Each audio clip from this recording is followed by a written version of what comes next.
नमस्कार दोस्तों, मैं सचिन त्यागी और मेरे YouTube चैनल में एक बार फिर आप सब लोगों का बहुत बहुत स्वागत है।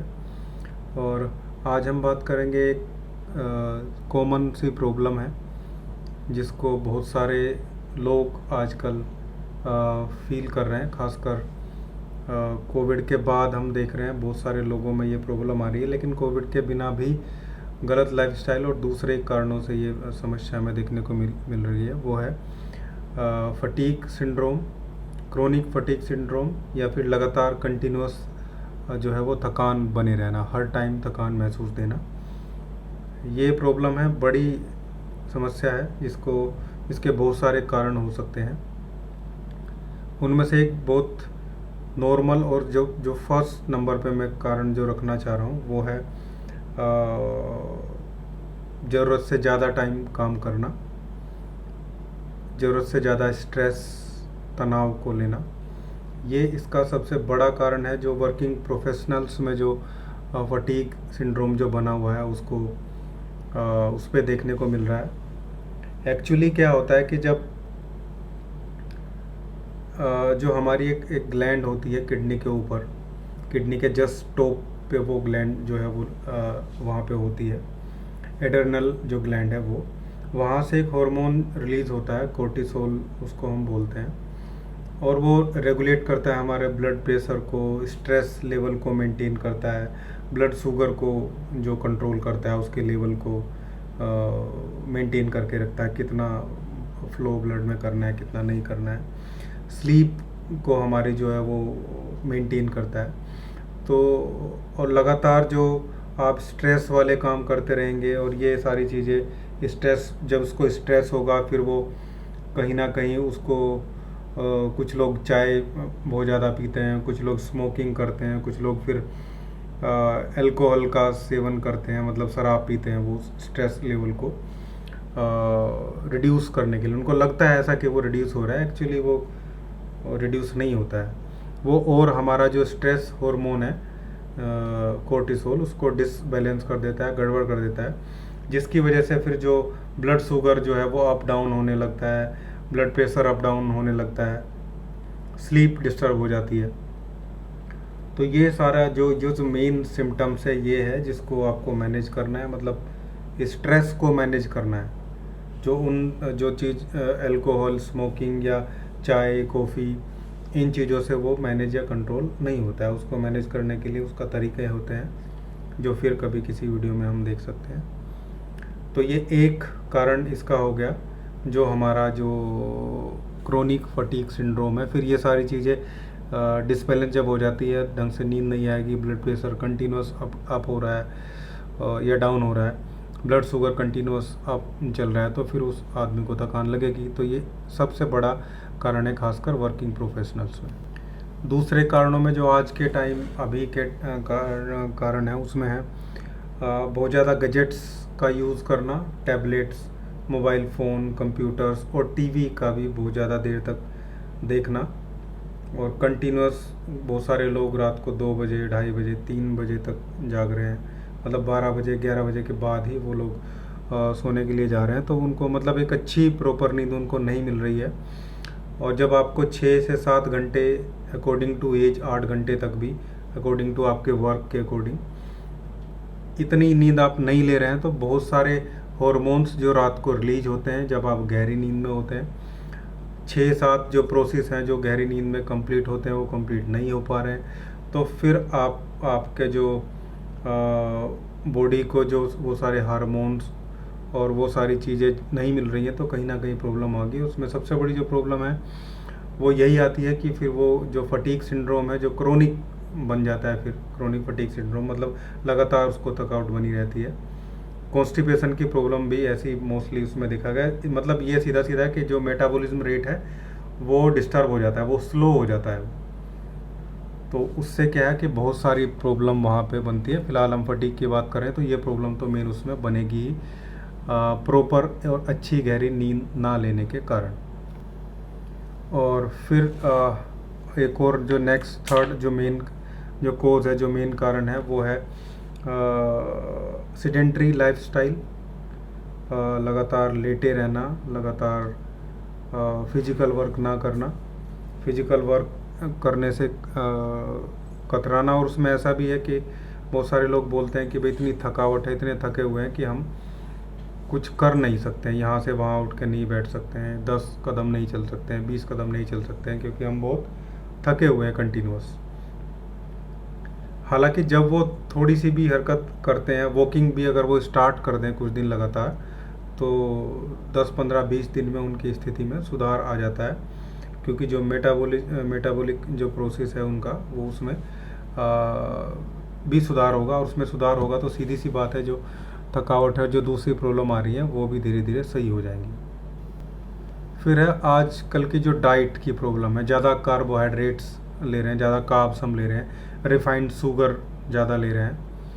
तो ज़्यादा कार्ब्स हो गए, रिफाइंड शुगर हो गई, या रिफाइंड कार्बोहाइड्रेट्स हो गए, फिर चाहे वो हम ब्रेड के रूप में ले रहे हैं, चाहे बर्गर, पिज़्ज़ा, और जो दूसरे जो कोल्ड ड्रिंक्स हैं, जिनको हम अकॉर्डिंग टू सिचुएशन, बहुत गर्मी के लिए, उसके लिए बहुत सारे एड्स देख के यूज़ करते ही हैं एडवर्टीज़मेंट के बाद।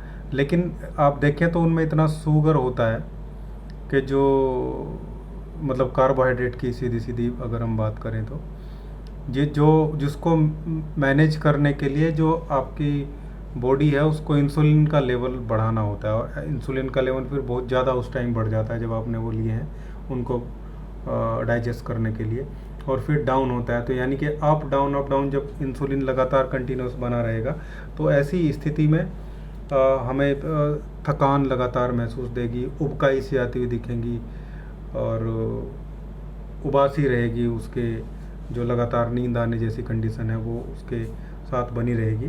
तो इसलिए इन चीज़ों को हमें अवॉइड करना चाहिए। एक लेवल तक आप ले सकते हैं। मैं तो ये कहूँगा कि ये चीज़ें महीने में एक बार भी ले रहे हैं तो भी गलत कर रहे हैं। और अब तो वीकेंड का जो खेल है वो चल गया है। MNCs में दूसरी जगह जो है वो सैटरडे ऑफ है, संडे ऑफ है, तो सैटरडे संडे दोनों दिन जो वर्किंग प्रोफेशनल्स हैं, एक कल्चर अलग ही कल्चर जो है वो टीवी के थ्रू, एडवर्टीज़मेंट के थ्रू बना दिया गया है कि सैटरडे संडे सिर्फ हमें यही काम करना है, इसके अलावा और हम कुछ करेंगे नहीं, और इसके अलावा और हम कुछ कर नहीं सकते हैं, जिससे जो उनकी लाइफ है वो धीरे धीरे गर्त में जा रही है। फिर 4-5 साल बाद, 6 साल बाद जो प्रॉब्लम है वो दिखती है। और वही हमें दिख रहा है कि जो बीमारी 50 साल की एज में होनी थी वो 30 साल की एज में हो रही है। फिर वो चाहे कोलेस्ट्रॉल है, चाहे हार्ट डिजीज़ है, चाहे वो ब्लड शुगर है, ठीक है, पाइल्स की प्रॉब्लम है, ये सारे जो बुढ़ापे में होने वाली बीमारियां थी वो 30 की जो एज है, इवन 30 से नीचे भी देखने को मिलने लगी है। हाई ब्लड प्रेशर 20, 22, 25, मतलब जैसे ही बच्चा ग्रेजुएशन करके, या उसकी जो कंप्लीट है टेक्निकल या नॉन टेक्निकल या जो भी एजुकेशन उसने करी है, उसके बाद जैसे ही वो इस पर्टिकुलर तथाकथित वेस्टर्न जो कल्चर है इसमें घुसता है, सैटरडे संडे वीकेंड मौज मस्ती वाले कल्चर में घुसता है, वैसे ही उसकी लाइफ में चेंजेज आने शुरू हो जाते हैं। और फिर वो सारी चीज़ें जो उसने पहले कभी नहीं देखी हैं उसको वो दिखती हैं। हेडेक, और लगातार जो है कंटिन्यूस थकान, और high blood pressure, blood sugar भी कहीं ना कहीं वो चेक नहीं करते हैं, लेकिन 30 तक जाते जाते वो बुरी स्थिति में चला जाता है। कंटिन्यूस हेयर फॉल, आँखों की प्रॉब्लम्स, गले में प्रॉब्लम, क्योंकि वो देख कंटिन्यूस कोल्ड ड्रिंक पी रहे हैं, खाने के साथ भी कोल्ड ड्रिंक, रोटी के साथ भी कोल्ड ड्रिंक वो पी रहे हैं। एक तरफ तो हम गर्म खाना खा रहे हैं, साथ के साथ में फिर ठंडी जो कोल्ड ड्रिंक है, तो मिसमैच ऑफ टेम्परेचर गले पे और पेट पे कितना गलत इफेक्ट वो जो डालता होगा, वो सब देखने और सोचने समझने की चीज़ है, जिसको लोग नहीं समझते हैं। तो ये एक कारण हो गया, और जो सबसे बड़े कारणों में से एक है। धीरे धीरे है, लेकिन ये स्लो पॉइजन की तरीके से समाज को जो है वो खोखला कर रहा है। इसके बाद कुछ और कारण है, जैसे कम कैलोरीज लेना, मतलब कुछ लोग डाइट्स पे चलते हैं या काम करते हैं तो वो खाना नहीं खाते। बहुत सारे बच्चे भी ऐसे हैं जो पढ़ रहे हैं बस कंटिन्यूस, इतना पढ़ते हैं कि खाने पीने का ध्यान नहीं है। बहुत सारे लोग भी ऐसे ही जो काम कर रहे हैं लेडीज़ बहुत सारी ऐसी हैं जो एक रोटी या दो रोटी मुश्किल से खाते हैं। तो धीरे धीरे धीरे फिर वो थकान की कंडीशन में, क्योंकि उतनी जो कैलोरीज़ हैं, लो वेट वाले को भी 1000 कैलोरी तो 1200 कैलोरी तो लगभग चाहिए ही है, जो वो नहीं ले रहे होते हैं। और तो एडक्वेट कैलोरीज अगर आप नहीं लेंगे तो प्रॉब्लम आएगी, मेटाबॉलिज्म स्लो हो जाएगा। तो कैलोरी हमें उतनी लेनी है। और इसके अलावा मिनरल्स और प्रोटीन्स भी जो हैं अगर कम जा रहे हैं, मतलब एक हेल्दी डाइट हम नहीं ले रहे हैं, तो उससे भी जो है वो सारी प्रॉब्लम्स ही आएगी। विटामिन डेफिशिएंसीज देखने को मिलेंगी, different different vitamin deficiencies, vitamin D, vitamin B और vitamin A, vitamin C deficiency, इन सब को की कमी होने से भी ये सारे सिंड्रोम, सारी प्रॉब्लम हमें देखने को मिलती है। इसके अलावा समय बेसमय सोना, समय बेसमय खाना, कभी किसी टाइम खा लिया, कभी किसी टाइम खा लिया, कभी दिन में सो गए, कभी रात को सो गए। बहुत सारे ऐसे लोग हैं जो शिफ्ट में काम करते हैं, मतलब वो रात को काम करते हैं, दिन में सोते हैं। और ऐसे लोगों में 10 से 20% लोग ऐसे होते हैं जिनको ये क्रोनिक फटीग सिंड्रोम या थकावट की जो प्रॉब्लम है वो देखने को मिलती है। डिहाइड्रेट होना मतलब लगातार कम पानी पीते रहना, लिक्विड की जो क्वांटिटी है वो कम लेना डेली, जो 10 से 12 ग्लास एक जो 15 साल से ऊपर के लोग हैं उनको इतना पानी, लगभग इतना लिक्विड डेली ले लेना चाहिए। हालांकि ये वेट, एज और आप क्या काम करते हैं उस पर डिपेंड करता है, लेकिन एक इन जनरल सी बात मैंने आपको बताई है। ये है, ये सारे प्रॉब्लम हैं जो मैंने आपको बताए हैं, जिनकी वजह से ये हमारा फटीग सिंड्रोम हमें देखने को मिल रहा है, थकावट देखने को मिल रही है। इन सबको कंट्रोल करना ज़रूरी होता है। और इसके अगर हम कंट्रोल करने की बात करें या इसको ठीक करने की बात करें, तो इसके लिए सबसे पहले लोग, और वह फिर वही टीवी एडवर्टीज़मेंट की बात आ जाती है कि बहुत सारे हेल्थ ड्रिंक्स के ऐड हमें देखने को मिलते हैं। ये पी लो, वो पी लो, इससे ये बूस्ट हो जाएगा, उससे वो बूस्ट हो जाएगा। लेकिन सच्चाई ये है कि ये टेम्परेरी रिलीफ तो आपको दे सकते हैं टाइम बीइंग के लिए, लेकिन इनमें इतनी ज़्यादा शुगर और जो दूसरे चीज़ें हैं जैसे कैफ़ीन हो गया, जिसकी आदत भी पड़ती है हमें कंटिन्यूस लगातार लेने से, बहुत ज़्यादा अमीनो एसिड्स और विटामिन बी जो है वो ओवरडोज एक तरीके से हम इसके थ्रू ले लेते हैं। तो ये सारे बूस्ट, बोर्नवीटा और ये हॉर्लिक्स वगैरह जो है एनर्जी ड्रिंक्स जिसको हम बोलते हैं, कंटिन्यूस लगातार लेते रहने से इनसे फ़ायदा तो एक अलग चीज़ है, लेकिन ये बेड़ा गर्क ज़्यादा करते हैं।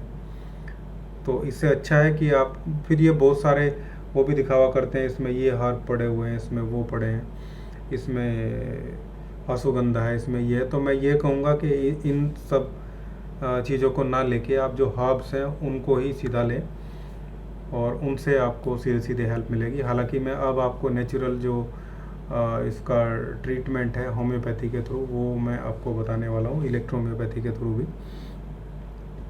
तो इसमें आपको होम्योपैथी में अवेना सटाइवा का मदर टिंचर आता है, अश्वगंधा का मदर टिंचर आता है, और ये आपको ले लेना है लगभग, मैं क्वांटिटी बता देता हूँ, 30 ml आपको अश्वगंधा मदर टिंचर लेना है, 30 ml आपको अवेना सटाइवा का मदर टिंचर लेना है, और 30 ml आपको लगभग 30 ml ही, थोड़ा कम भी ले सकते हैं इसको। जो थर्ड मदर टिंचर है हमारा, 30 ml से कम ही लें, बल्कि एचिनेसिया जो है वो कहीं ना कहीं जो दूसरा प्रोसेस है, जो इन्फेक्शन या फिर जो हमारी इम्यूनिटी लो गई है उसको बढ़ाने के लिए हम इसमें ले सकते हैं। तो इसको 20 ml ले लीजिए आप, 60 और 20 80 ml हो गया। इसके बाद आप 20 ml इसमें जो है वो टिनोस्फोरा जो कॉर्डिफोलिया मतलब गिलोय जो होता है, 20 ml वो ले सकते हैं। इस प्रकार से आपका ये लगभग 100 ml का मिक्सचर जो है वो बन जाएगा, और इसमें से आपको 10 से 20 बूंद डेली आधे कप पानी में डाल के जो है वो लेना है। आप देखेंगे धीरे धीरे धीरे ये आपके मेटाबॉलिक रेट को भी इम्प्रूव करेगा, आपकी इम्यूनिटी को इम्प्रूव करेगा, और जो आपका फटीग सिंड्रोम है उसमें भी धीरे धीरे ये रिलीफ जो है वो आपको प्रोवाइड करेगा। और उन हेल्थ ड्रिंक से अच्छा, क्योंकि ये परमानेंट रिलीफ आपको देता चला जाएगा। 2 से 3 महीने आप कंटिन्यूस इसको लेंगे तो।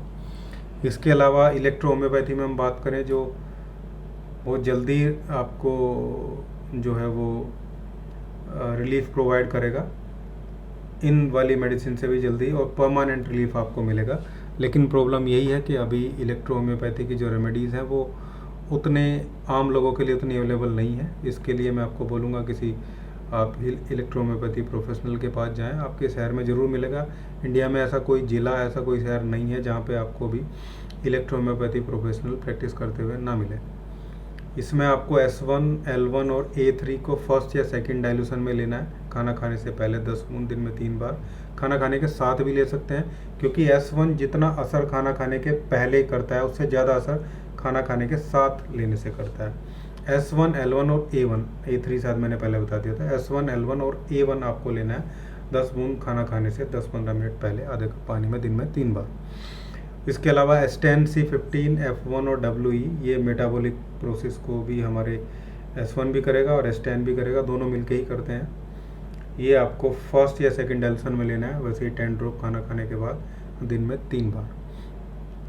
और अगर आपको कॉन्स्टिपेशन की प्रॉब्लम है तो आप स्लास के D4 के ग्लोब्यूल्स RS में बने हुए रात को 10 ग्लोब्यूल 15 ग्लोब्यूल 1 कप गर्म पानी में घोल के पी सकते हैं।